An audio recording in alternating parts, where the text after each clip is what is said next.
Sebab saya ada 4 masalah kesihatan ketika itu. Saya ada masalah gastrik yang sudah 15 tahun. Saya ada masalah PMS, senggugut sangat-sangat teruk. Setiap bulan mesti makan ubat penahan sakit. Saya juga ada masalah migrain, juga masalah mabuk udara. Setiap kali kalau naik kapal terbang, memang akan cari beg udara, muntah.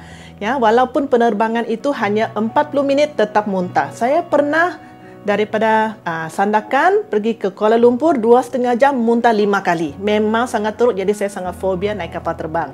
Tetapi hairannya dengan Alken Spirulina, 5 pagi 5 petang selama 1 bulan, semua masalah sembuh. Sebenarnya saya merupakan pengguna tegar Alken Spirulina lebih daripada 17 tahun sehingga hari ini. Sebenarnya saya adalah seorang guru, graduan daripada Universiti Malaya. Semasa saya menjadi pelajar di sana, salah satu kertas yang saya belajar daripada Jabatan Botani adalah tentang tumbuhan spirulina. Semasa itu saya tak berapa perhatikan apa itu spirulina.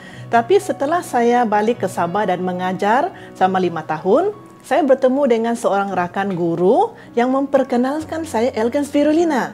Saya melihat, saya pernah belajar tentang produk ini, cuma saya tidak tahu dia merupakan satu tumbuhan dengan nutrien yang begitu tinggi.